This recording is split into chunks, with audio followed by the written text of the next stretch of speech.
Coliseum, Bush announced his plans to sue the NCAA for defamation of character. By his side was noted civil rights attorney Ben Crump, who Bush hired to lead his legal team.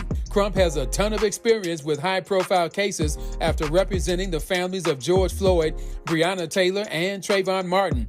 Bush said the NCAA made false allegations about him when the organization claimed he had a play-for-pay arrangement at USC from 2002 to 2005. The NCAA stripped Bush of his Heisman Trophy and his collegiate records after learning he had access to improper benefits while at USC. There's a whole lot more to this story. Stay tuned. No debates, no speculation, just the info you need. That's your KBLA Sports Minute. I'm Ray Richardson on KBLA Talk 1580. KBLA Talk 1580 is dedicated to empowering our communities by providing progressive talk radio for our audience. We strive to be an intersectional voice for the voiceless. As a Black-owned and operated station, we are committed to highlighting diverse perspectives and creating safe spaces for meaningful dialogue. We believe that everyone has something unique to bring to these political, economic, social, and cultural conversations, and we don't shy away from the hard conversations about current events. We endeavor to be a beacon of hope and understanding, while boldly challenging listeners to think more deeply about difficult topics that impact us all. With this in mind, our mission statement at KBLA Talk 1580 is simple: to create an inclusive platform that promotes civil discourse through honest dialogue and encourages personal growth among our listeners, so they can become the active agents of change. Our vision is to establish ourselves as the premier radio network with relevant programming across the beloved community, connecting people through shared experiences and collective power for lasting impact beyond these challenging times.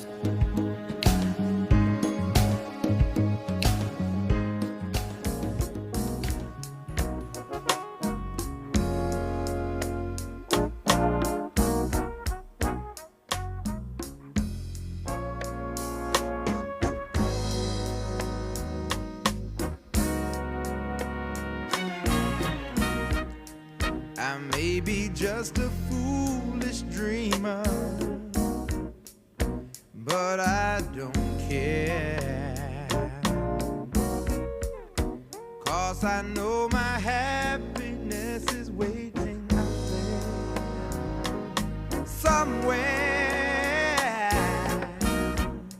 I'm searching for that silver lining, horizons that I've never seen. Oh, I'd like to take just a moment and dream my dream. Oh, dream my dream.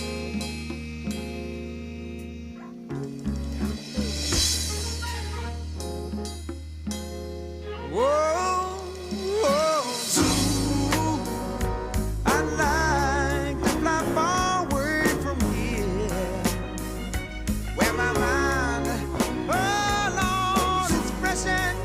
This is Tavis Smiley. I'm delighted to have you tuned in to our program today. Hope you enjoyed that first hour, spirited first hour.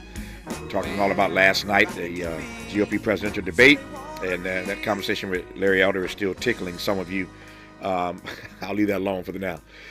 In this hour, at the current rate of progress, it will take 780 years for black wealth to equal non-black wealth. 780 years for black wealth to equal non-black wealth.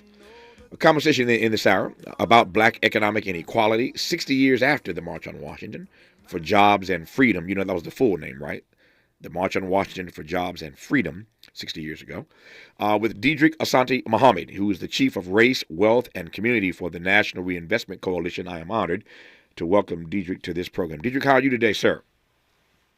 Well, I'm very good. Thanks for having me. And what a great song to start to intro our conversation around Dr. King's dream and the reality of where we are today. We'll thank Miles Lowe, my board op, for choosing that one. But you can't go wrong with the Commodores, particularly that track. To your point, so I always love guests who appreciate good music. And let me just say right quick, I love statisticians and economists who also have a good taste in music. So your stock just rose with me, given what you do every day. If you're a music lover. I appreciate it. I think I think my taste in music might be stronger than my statistics, but that's fine. It's fine with me. I think it's a happier life that way. There you go. No, I am always tickled by people who do this kind of arcane but necessary work, and they have a sense of humor and love good music. Then your stock again just rolls with me. So glad to have you on. Let me just say to the audience that there's a new report out, and this is why I wanted to have Dietrich on. There's a new report just out, August 2023, and the report is specifically titled "Still a Dream: Over 500 Years to Black Economic Equality." Still a dream, over 500 years to black economic equality. The subtitle: Black Economic Inequality, 60 years after the March on Washington for Jobs and Freedom. So I want to let you know exactly what this survey, what this study is. Before I get into the particulars, Dietrich, is there a way that everyday people can get a copy of this? Sure. They can go to the website www.ncrc.org, or they can go to inequality.org, which is a sub-website of the Institute for Policy Studies, who co-authored this report with my organization. Got it. So I wanted you all to know exactly how to get this. We're going to go through some of the particulars of it, but inequality.org or ncrc.org. Either one of those destinations will get you to this report called "Still a Dream." I want you to have a copy of it, have access to it. So if you are in your office or at home, you can actually pull it up now and follow along with us. We're going to move through some of the details in this study, and if not, you can listen at your leisure. But I want you to understand that I'm not just throwing these numbers out. When I say 780 years for black wealth to equal non-black wealth, it's detailed in this new study, "Still a Dream," from NCRC. And I'm honored again to have Dietrich Asante Muhammad on to talk about it. So, Dietrich, let me start with a broad question, and then we'll move. We'll dig into it as we go deeper into the hour. What's the overall?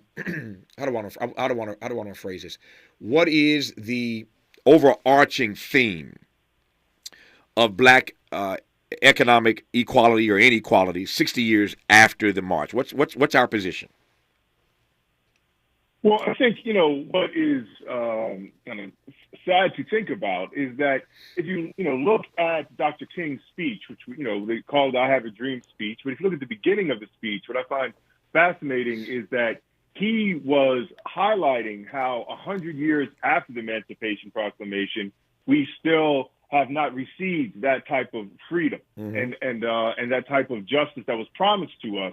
And I think that it's sad to think about, because I think 60 years later, after Dr. King was complaining about we must be dissatisfied, he talked about a fierce urgency of now we can't have a cool gradualism be what is put forward to appease African Americans, that 60 years later, we're still at a similar space as it relates to racial economic inequality and the racial wealth divide. And a common thing I say oftentimes is the foundation of racial inequality is racial economic inequality. Yeah. And the foundation of racial economic inequality is the racial wealth divide. So until we deal with this, we're going to continue to have this deep racial inequality that, gets some headlines, but little is being done to actually deal with this ongoing crisis. No, to your point, at the beginning of that speech, for those who know that speech, at the very beginning, King talked about the fact that we've come to the nation's capital today to cash a check which has come back marked insufficient funds. We refuse to believe that the Bank of Justice is bankrupt. And he goes on from there, but he starts out talking about the fact that we had come to the nation's capital to cash a check that had come back marked for black folk insufficient funds. And so King starts out talking economics, frankly, at the very beginning of the "I Have a Dream" speech. We'll talk about that a great deal more, perhaps, as we move through this hour. Just getting started, in conversation with Dietrich Asante Muhammad about this new report, 60 years after the March on Washington, which we'll celebrate and commemorate this coming Monday, August 28th. But we're going to start today digging into the numbers when we come forward on Tavis Smiley. More of Tavis Smiley when we come forward. What does access mean? Access means owning a home. Access means growing my business. Access means building generational wealth. No matter your goals, U.S. Bank Access Commitment Programs and initiatives provide the tools and resources to help you reach them. Access your financial goals at usbank.com/access. Member FDIC, Equal Housing Lender. Hey, life doesn't stop when cancer starts. After diagnosis, treatment is vital. But for some, just getting there, to appointments, chemo, or radiation, is a major challenge. You can change that. Volunteer to give rides with the American Cancer Society Road to Recovery program. Driving for a few hours of your day can make a life-saving difference for someone with cancer. Visit cancer.org/drive to learn more. Hi, it's Tavis Smiley. KBLA Talk 1580 is inviting you to join us on Saturday, September 16th, 10 a.m. to 12:30 p.m. for our very first economic empowerment event for the community. This event is free and it's powered by Caltrans. We're doing this in association with Rambo House, and here's Rambo to tell you more. Contracts. I'm going to say it again for all of us small business owners out there. Contracts.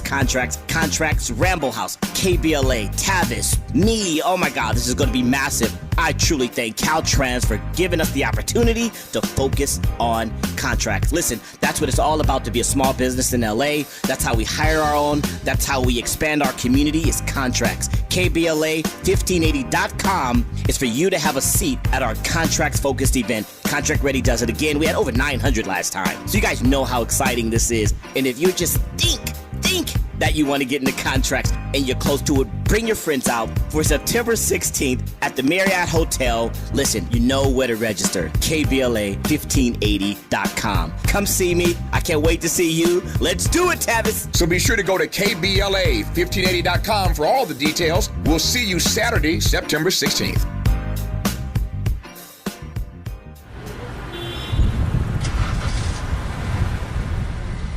What's up, party people? It's your favorite MC's favorite rapper, MC Light here. And we're celebrating 50 years of hip-hop, authentically powered by Cadillac. And we're going to take it way back to where it started. It was only fitting that hip-hop began with teenagers at a back-to-school jam in the rec room of a South Bronx apartment complex by an 18-year-old brother. By the way, I'm also sure he had a Cadillac parked outside. He noticed the energy on the dance floor when they switched between two turntables, extending the beats, repeating the breaks, and never losing the rhythms. And that was the birth of hip-hop. And from that moment, it took off. For more on how Cadillac is celebrating hip-hop's 50th, visit Cadillac.com/audacity. More honesty than you can handle. More empowerment than you can imagine. You're tuned in to Tavis Smiley. Tavis Smiley is in conversation right now with Dietrich Asante Muhammad, who is the chief executive, one of the chief executives at NCRC. And we are honored to have him on to talk about this new report, Still a Dream, Over 500 Years to Black Economic Equality. This report comes out on the occasion of the 60th anniversary on Monday, August 28th, 60 years since the March on Washington. And the timing couldn't be more propitious, I think, for some detail about the economic plight, economic condition of African Americans. How significant, Dietrich, is it for you and for those who work with you on this report that this March on Washington 60 years ago was, in fact, called the March on Washington for Jobs and Freedom? Yeah, I mean, I think it highlights, again, the economic foundation of, or economic goals of what we call civil rights, to call like kind of Black freedom movement activists of that time period. I think people like to act like this is more of a 21st century thing. We need to focus on civil rights versus civil rights. But those who've been involved in the struggle have always understood that economics, is at the core. It was economics that, brought African Americans here through enslavement, right? It's always been economics, and they were clear about it. And I think what's happened in history is we like to celebrate the civil rights movement as if it was successful. So we celebrate those things which there was success, right? Like there's no longer colored water fountains. There's, greater voting rights, those things. But we don't remember where the civil rights movement agenda was never realized, and that is in the economic area. I'm glad you said that, Dietrich. That takes me straightway into a question I posed to a guest the other day on this program. And it was a question, as I recall saying at the time in my preface, a question in all of my years of doing this I had never asked anyone. So I asked it for the first time the other day. I want to re-ask it now of you, given the work that you and others have done on this brilliant research study. And it's simply this. We tend to, as you intimated a moment ago, as you suggested a moment ago, we tend to think of the March on Washington as the greatest demonstration for freedom and justice in the history of this country. That march put us on the map, us being black folk, put us on the map, as I like to say, as the litmus test for every other march on Washington, right? So everybody wants to compare themselves to our march on Washington back in 1963. But when we talk about the march, we tend to think of it and talk about it in terms of the success of the march. As you well know, out of that march, we get the Civil Rights Act and the Voting Rights Act, 64, 65, get a Major Housing Act in 68. So there's a lot of good that came out of that, and that is the lens through which we tend to look at the March on Washington and all that it accomplished, all that it achieved. Having said that, if you wrestle with the full title of this march, A March on Washington for Jobs and Freedom, one has to look, I think, through a different lens, which is what you just teed up a moment ago. So the question is whether or not the March on Washington really met all of its goals, given that we are still in a place right now where it's going to take 780 years, which we'll unpack a little bit later, for black wealth to equal non-black wealth. You get my question, whether or not we are looking at the March on Washington, with all due respect, through some rose-colored glasses, if that makes sense to you. Yeah, no, that makes total sense, and I think we definitely do look through it in rose-colored glasses. And I think even the expectations of the march, I think, was to, and usually the expectations of marches is not that solves something, is that we are bringing our voice to something that now we are going to continue the struggle for. And I think it was successful in, bringing to a national, international stage civil rights voices, particularly Dr. King. And so all those things were very important and strong. But no, you can clearly look at the civil rights agenda, the March on Washington demands, including some of the economic demands, that no, we didn't get all of those. And I think we even saw a growth and strengthening of the economic analysis with later on the freedom budget that was put together, as well as the Poor People's Campaign. And I think, again, if we want to look at particularly Dr. King's life, like, King didn't retire after the March on Washington and say he had victory, right? Like, as obviously you know and you've written about, that, he was assassinated at 39. His Poor People's Campaign ended with the National Guard throwing them out of D.C. So that we didn't just win. We fought, and that is what should be remembered and celebrated. But we didn't win, and we should still be trying to win today. And I'm concerned too many of us aren't even trying. We're more want to celebrate the struggles of the past instead of struggle today. Yeah. There's no question about the fact that in his short life as our chief advocate, Dr. King never had a tailwind. He was always up against a headwind, and for that matter, black folks still are up against headwinds every single day. We don't have the luxury of having a tailwind pushing us. We're confronting these headwinds every single day, certainly economically in this country. I raise that because, since you mentioned Dr. King, it is absolutely the case that he did not die after August 28, 1963. He's dead at 39, killed at 39, but he lives another 5 years. And in that 5-year period, to your point, I've written about this, in that 5-year period, he becomes more aggressive, as you put it, about civil rights and not just civil rights. In fact, he tells Harry Belafonte one day that for all the work they had done, he feared that they had integrated into a burning house.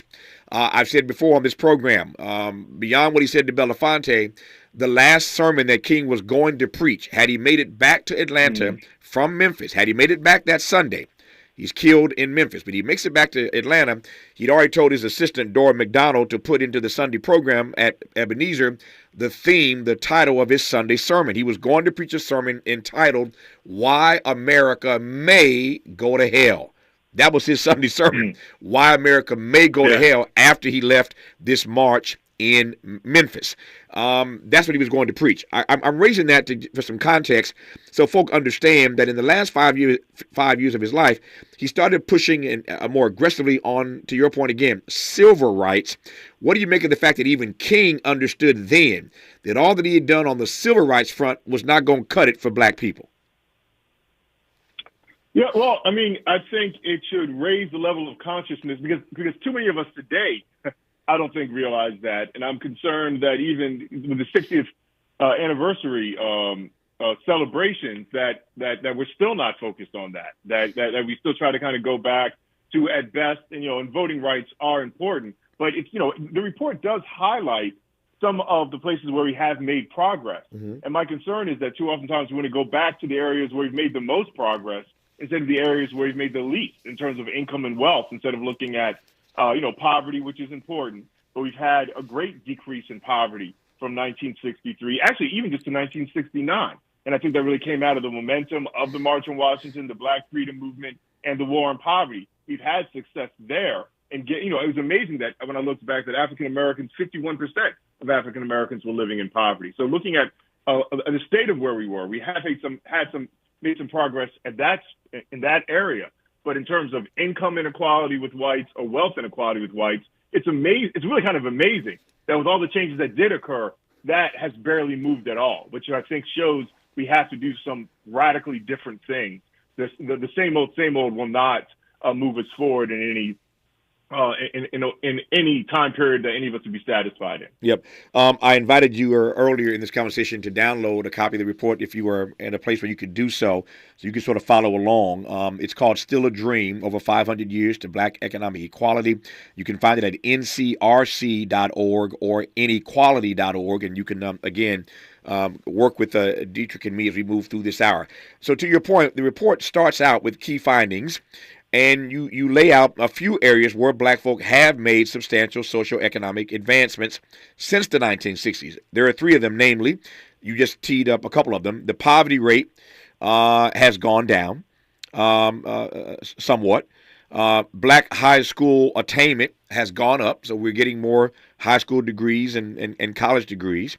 And thirdly, unemployment, certainly over the last few years, has been at historically low rates for African Americans. Those rates have been low. The key phrase is for African Americans, because as you know, our unemployment rate is still significantly higher than others. And as you also know, black folks still lag far behind white folk in every single leading economic indicator category. So where unemployment is concerned, you have what to say about the stubbornness of those rates? Well, and just to note that was part of the 10 demands of the March on Washington, right? That a massive federal program to train and place all unemployed into jobs, right? So this is a 60-year-old request, and obviously it goes longer than that. I mean, there's been people asking for full employment for generations. But and it's really only since around 2018 where we seem to be able to break this cycle where African-American unemployment was 2 times that of whites. From like 1963 to 2018, regularly, African-American unemployment was twice that of whites, sometimes higher in strong recession. Recently, we've gotten down to black unemployment to being at 5 or 6%. 6% is honestly kind of recessionary levels for white Americans, but for African-Americans, it was much lower than, say, the double digit or the 7 to 10% unemployment blacks faced between 1994 and 2017. We've seen some bridging where African-American unemployment is maybe 1.5, 1.7 times that of white. So some bridging. The question is, can we maintain it? Will we as a nation maintain it and build upon that? And it's not something that seems to be debated much about as we're getting into presidential elections about how we're going to continue these gains. There's actually kind of a lot of silence around that. So that's some of the good news that this report starts out sharing with us. Now I want to walk through 4 specific points. You know this well, Dietrich, you wrote the report. I want to walk through each of these 4 things one at a time. I'm now under the key findings section.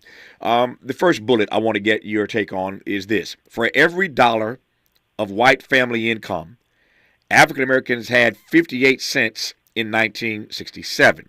For every dollar they had, we had 58 cents in 1967. In 2021, African Americans had 62 cents to the white household's dollar. With this same rate of progress, it would take black households 513 years to reach income parity with white households. On that first bullet, talk to me, Dietrich. Yeah, I like to highlight these type of points because, again, I think the framing of racial inequality, black-white inequality is actually wrong. That oftentimes it's like, well, we're not getting there fast enough, but we're almost there. And, we just need to push a little farther. And just to be clear, no, we're not almost there. We're nowhere near there. They're talking about centuries more to just get to income equality with whites. And so, we have to look to very different practices in order to address this type of disparity. Second bullet, median household income for African Americans has grown just 0.36% since the turn of the century and is still lower today than the white median family income in 1963. Yeah. That one did kind of surprise me a bit as well. That, another way to look at this is that, adjusting for inflation, you look at median income of African Americans, and we're still not where whites were in 1963. And again, it's to highlight, like, it's not just some side issue. It's not just through some diversity and inclusion program that we're going to solve this issue. Mm-hmm. I think it really highlights that racial economic inequality, this isn't just a talking point, this is reality, is at the center of this country. And until we address it head on, it has maintained itself at the center of this country and will continue to. Mm. Black home ownership increased from 38% in 1960 to 44% in 2021, an increase of 6%. White home ownership has increased from 64% in 1960 to 74% in 2021, a 10% increase. So here's the point. In over 60 years, there has not been a bridging of the white-black home ownership divide. We ain't made no progress in 60 years on home ownership. Talk to me, Dietrich.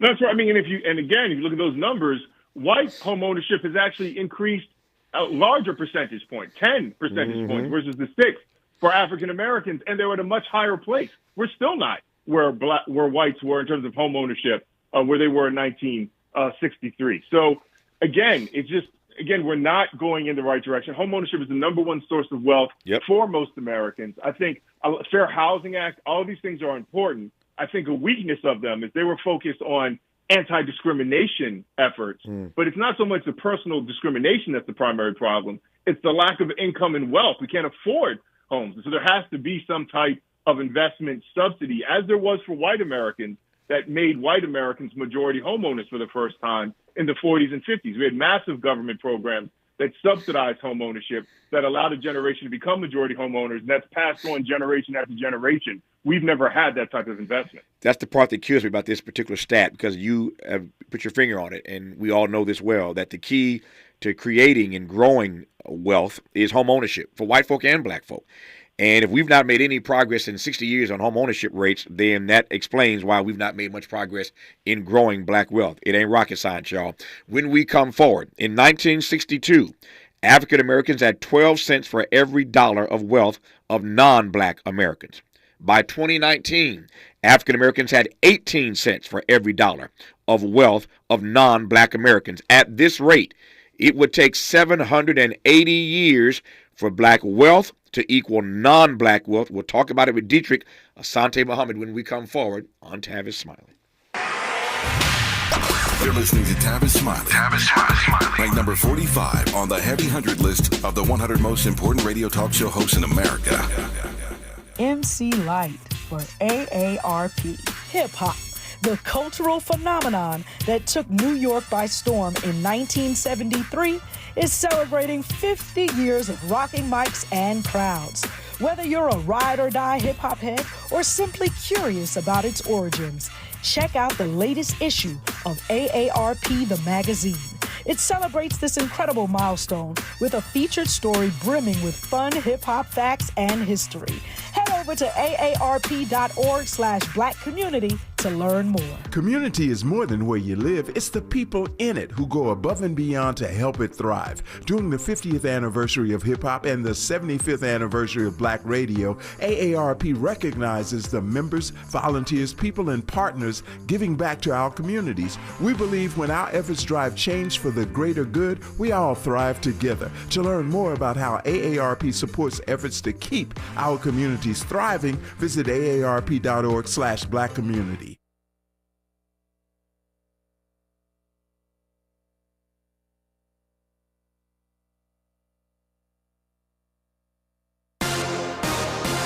I'm Mike Moore. Here's the latest from the Black Information Network. The Missouri Attorney General is pushing back on St. Louis Mayor African-American Tashara Jones's plans for new gun restrictions. Jones announced Tuesday that a new bill would ban military-grade weapons on city streets. State AG Andrew Bailey said in a letter to her Tuesday night that such plans would violate the state constitution. Labor Day travel is way up compared to last year, especially those going abroad. According to AAA booking data, domestic travel this holiday weekend should be up 4%.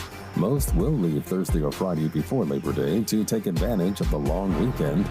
The most popular destinations are typically the Pacific Northwest, bigger cities like New York and Denver, and tourist hotspots like Las Vegas, Nevada, and Orlando, Florida. And that's the latest. I'm Mike Moore from your 24/7 news source, the Black Information Network and BINnews.com.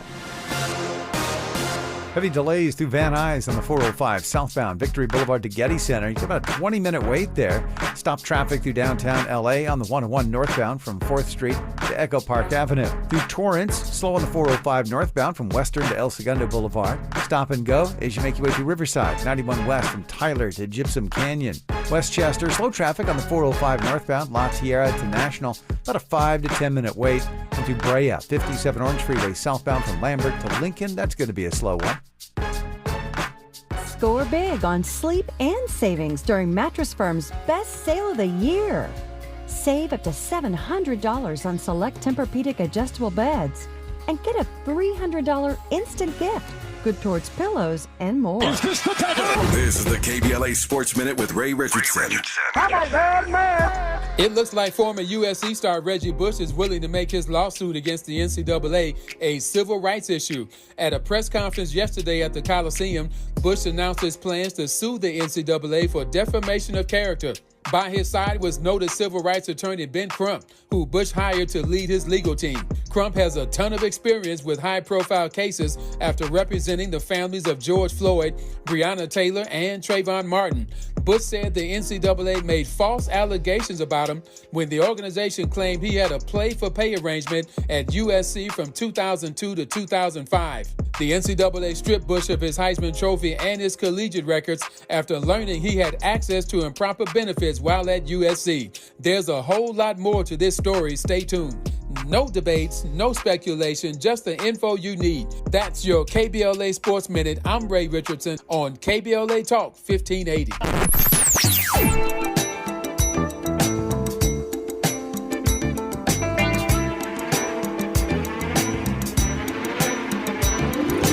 This is KBLA Talk 1580. Talk radio. That's music to your ears.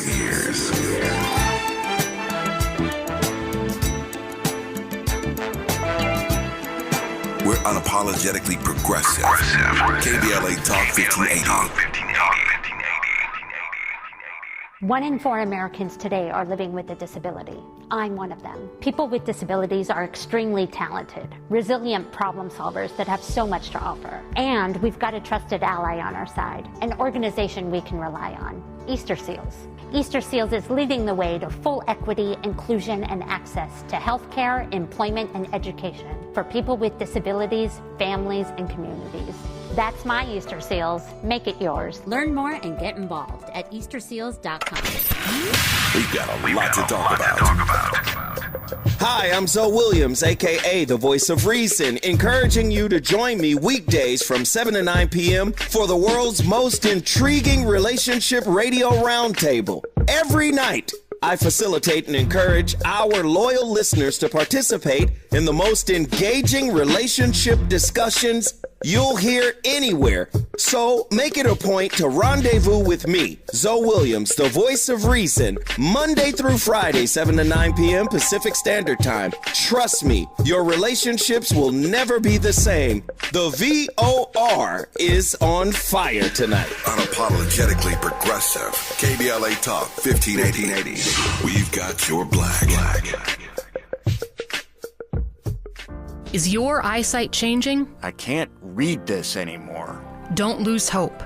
People just like you are working every day using Braille, screen magnification, speech technology, and other tools and blindness skills. Your eyesight may have changed, But your goals, they don't have to. We can help. Visit us on the web at blind.org. The National Federation of the Blind. Live the life you want.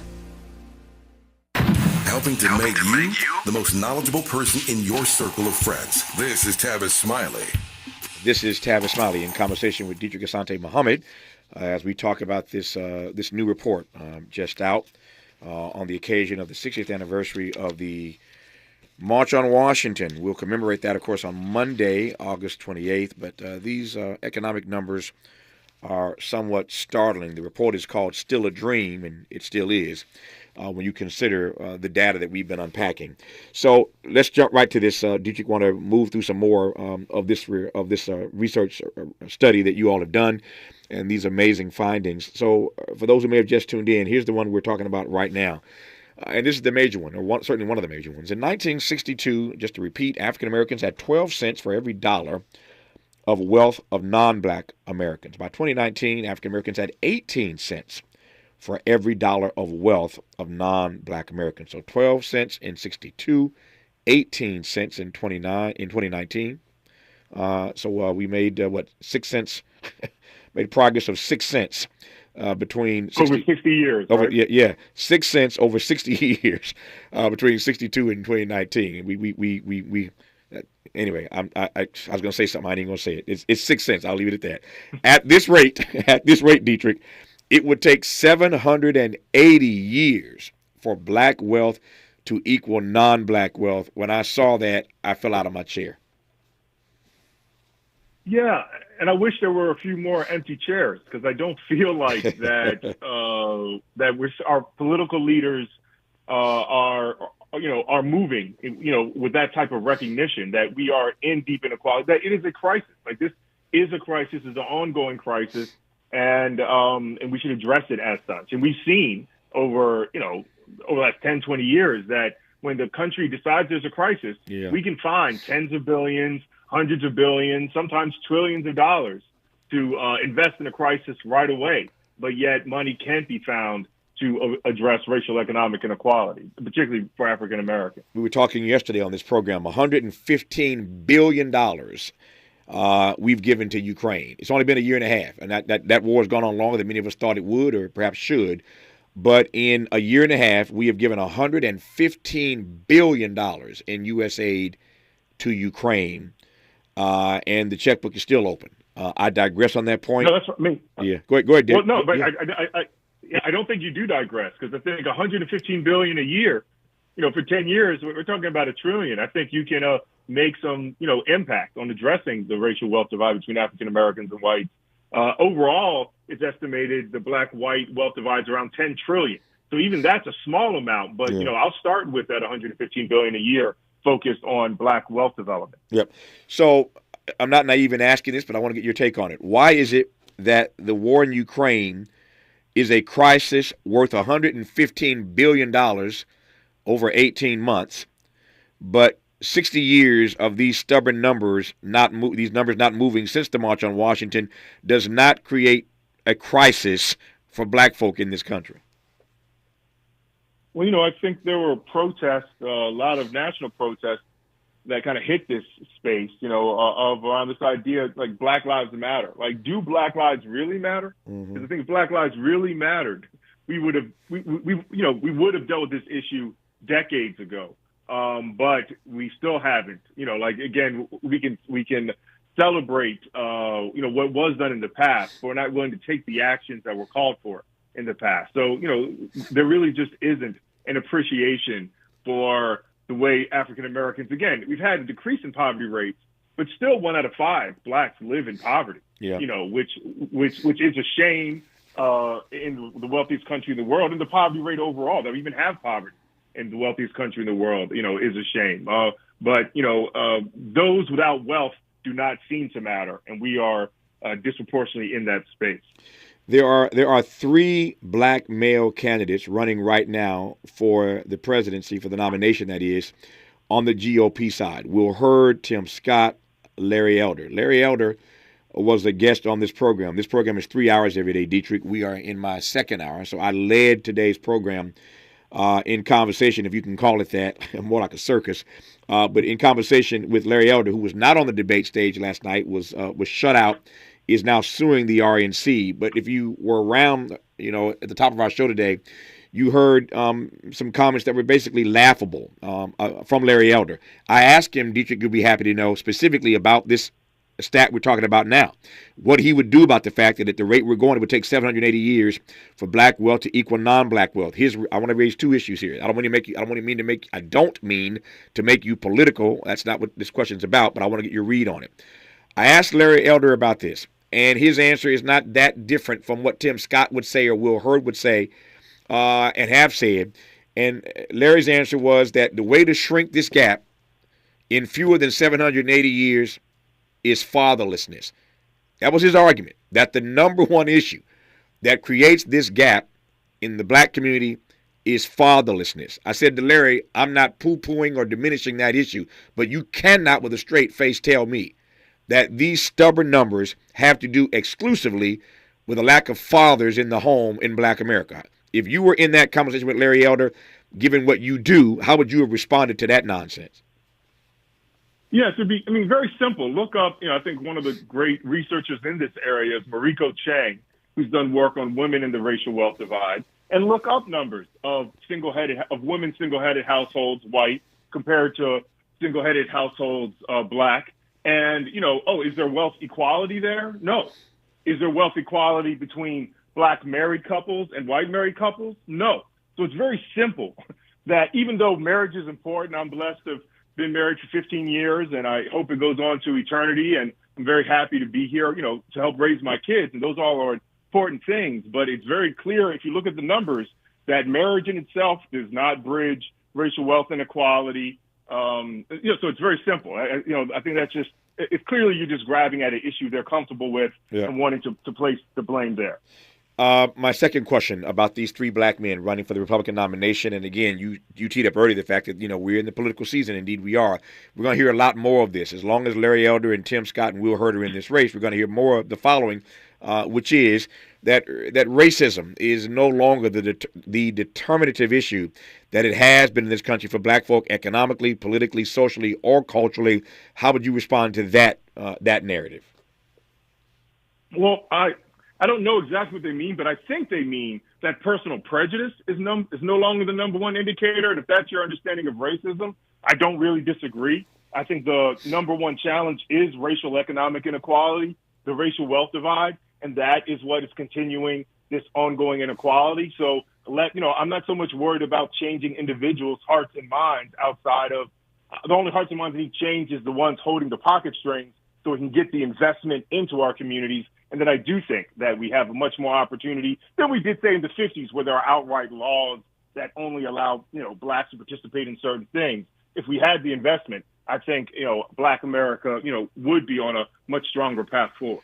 You have some recommendations in this report. I don't want to wrap this conversation without talking about those. When we come forward, we'll go straight to these recommendations. Let me ask you right quick, though, Dietrich, one quick question before I get to recommendations. And I think I know your answer, but I want to ask anyway to get you on the record. Are these issues, specifically this wealth gap between black and white that would take us 780 years to shrink, are these issues, to your mind, intractable? No, intractable meaning it's impossible to move forward on. No, I think it's quite easy, actually. It's just we don't have the will. Dr. King used to say that we have the resources, we don't have the will. So for you, it's a will problem, not a skill problem. Yes. Got it. I wanted to ask that question because clearly these numbers are stubborn. They're stubborn numbers, but there's a distinct difference between something being stubborn and something being intractable. So you hear Dietrich say it is not intractable, stubborn though it may be. And so to that point, we'll talk about the recommendations out of this research study when we come forward with Dietrich Asante Muhammad. You're listening to Tavis Smiley.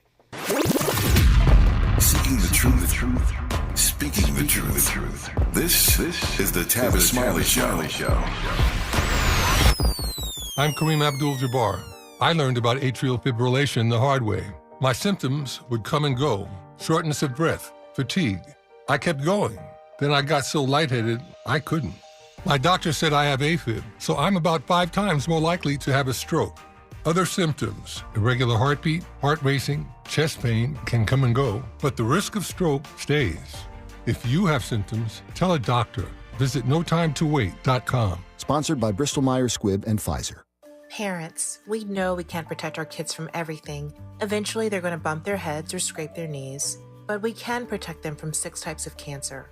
HPV, or human papillomavirus, is a common preventable virus that can cause cancer later in life. The HPV vaccine prevents human papillomavirus and all the cancers it can cause. The American Cancer Society recommends getting your sons and daughters the HPV vaccine starting at age 9 to protect them later in life.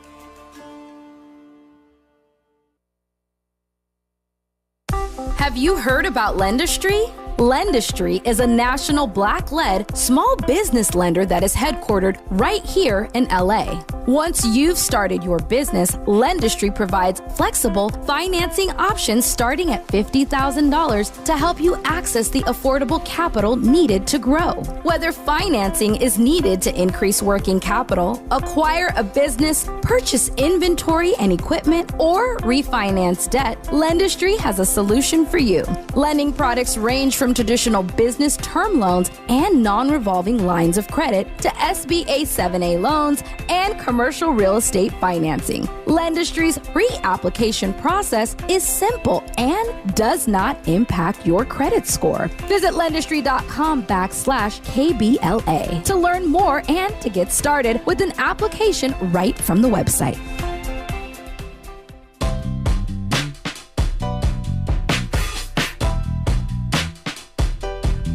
Escalade IQ. This the intro to the all-electric Cadillac perfection like Zoom. And on a full charge, you get 450 miles without the stop. Haiku. This is what I do. Daddy fat intellect since 92. Linked all the way back, panoramic roof. Come with 24-inch rim standard. Ooh, why? Shawty don't kill him. Cadillac diamond in the back, cold chillin'. And when I'm on attack, on the track is no ceiling. Sky's the limit. You hear me? You hear me? Straight drop, no parachutes. Lay lines like a longitude and latitude. Feel it, beloved, clearly we're hustling. Bustin', truckin'. Cadillac, Cadillac, Cadillac. For more on the Escalade IQ, visit Cadillac.com. Available late 2024. GM estimate 450-mile range on a full charge based on development testing and/or analytical projection consistent with the CHA 1634 revision 2017 MCT. Range subject to change prior to production. Annual rates may vary based on service factors, including ambience temperature, terrain, battery age, and condition loading, and how you use and maintain your vehicle. Made fresh daily in the Mert Park, Los Angeles, California. You're listening to Tavis Smiley.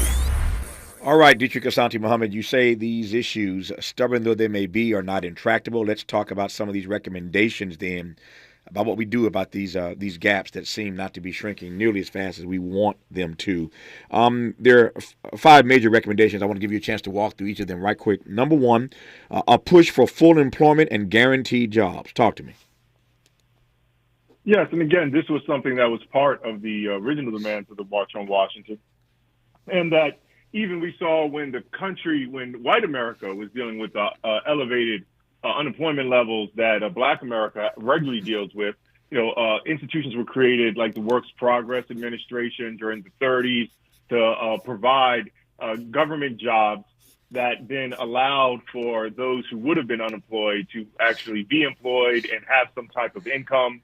And as well, there's been a lot of proposals. Algernon Austin over at the Center for Economic Policy and Research have done some interesting proposals around how government could also subsidize small businesses, nonprofits to help provide further work in these areas that actually provide stronger economic activity in communities. So I think there are many ways that we actually could finally push African-American unemployment to the full employment level, which people usually say is around 4%. And to note, white America is usually at a 3%, or at least recently has been at a 3% level. So I don't know how they're beyond full employment, but somehow they've been able to pull that off. I'll be satisfied if we can just get Black unemployment to about 4%. Recommendation number 2, a massive land and home ownership program. Yes, again, I think what was needed to invest or to create a white middle class that were majority homeowners, we need to do that again. I would even point to some things that have been proposed recently, like the American Housing and Economic Mobility Act that was pushed forth by Senator Warren and others. Believe, that type of, there's think of about almost almost $500 billion of investment into affordable housing. We're seeing this as an ongoing issue now across the country. It's just affordable housing for any people, much less for African Americans whose median household income is below $50,000, median wealth level is below $10,000. We need to create housing that would be affordable for the majority of African Americans. And when you do that, you'll create housing that's affordable for the overwhelming majority of all Americans and can really deal with some of these issues that go beyond the African American community, but that are felt so deeply in the African American community. Got about 60 seconds for this one. We'll continue when we come forward. A commitment to individual asset building. Yes, there's been a lot of conversations around baby bonds, the idea of putting in $3,000, $5,000 for a child when they're born, then letting that grow over time, and then when they're 18 or 25, them getting this money. We've actually seen Washington, D.C. and Connecticut start baby bond programs for those in Medicaid or other low-income spaces. So I think some type of national baby bond program. Jesse Jackson used to say it's pretty impossible to be in a capitalist society with no capital. Mm-hmm. This would provide an opportunity for all Americans to have capital as they come into adulthood. Two more powerful recommendations when we come forward, one of them including reparations. More with Dietrich when we come forward on Tavis Smiley. Hope, agency, dignity. This is Tavis Smiley. Can you dig it? Come on! What does access mean? Access means owning a home. Access means growing my business. Access means building generational wealth. No matter your goals, U.S. Bank Access Commitment Programs and initiatives provide the tools and resources to help you reach them. Access your financial goals at usbank.com/access. Member FDIC, Equal Housing Lender. Hey, life doesn't stop when cancer starts. After diagnosis, treatment is vital. But for some, just getting there, to appointments, chemo, or radiation, is a major challenge. You can change that. Volunteer to give rides with the American Cancer Society Road to Recovery program. Driving for a few hours of your day can make a life-saving difference for someone with cancer. Visit cancer.org/drive to learn more. KBLA Talk 1580 stands for Unity and Healing. African Focus Incorporated is a nonprofit organization based in California that focuses on the growth and well-being of Africans all around the world. Their mission is to promote the well-being of people of African descent through knowledge and appreciation of one another by building a bridge of love and understanding. African Focus Incorporated strives for cultural, educational, and economic growth. They're the organization behind the African Family Induction Ceremony, African Goodwill Awards, African Focus Trailblazer Tours, African Dance Competition, and Showcase Los Angeles, Family Day, Good News Windows Microfinance Project, and more. To volunteer, travel with African Focus, or to attend one of their community building events, please call 310-676-7730. That's 310-676-7300. Or visit AfricanFocus.org. This is a diaspora-wide community call to action from KBLA Talk 1580. Mom's early Alzheimer's diagnosis was hard to take. And when I left the Evanon, we decided together that it was time to see a doctor and make a plan. Early detection gave us more time to seek out information and support as a family. If you or your family are noticing changes, it could be Alzheimer's. Talk about seeing a doctor together. For more information, visit alz.org/time-to-talk. A message from the Alzheimer's Association and the Ad Council. Hello, I'm Kate Levy. When I was just 10 years old, I lost my father, Joe, in the 9/11 attacks at the World Trade Center. He was a lieutenant in the New York City Fire Department. For 9/11 this year, now a National Day of Service, I'll be doing what my dad loved to do, helping others in need. Please join me by doing your own good deed that day. Visit 911day.org to learn more. Let's get back to more of this rich dialogue with Tavis Smiley. Got about 3 minutes left here, Dietrich. Let me run through these last two recommendations for how to address these stubborn gaps when it comes to black wealth and black income inequality in this country. Policies to reduce dynastic concentrations of wealth and power. Yes, my co-author Chuck Collins, who's been a mentor of mine, has spent his career focusing on this, and we always note that about over $700 billion a year is spent in this country on wealth development. The problem is it mostly goes to the already wealthy. So if we can just redistribute that money, it's not new money, just redistribute that money to focus those in wealth poverty, we could do a lot of things. And he also oftentimes highlights things like a millionaire surtax, a financial transaction tax, progressive estate tax, and wealth tax. Go back to some of the tax policies of the 60s, and we could fund a lot of these programs that we're talking about today to deal with the racial wealth divide. And the fifth recommendation, and final one for that matter, that we have time to address in this hour, is what you call targeted reparations. Unpack that for me.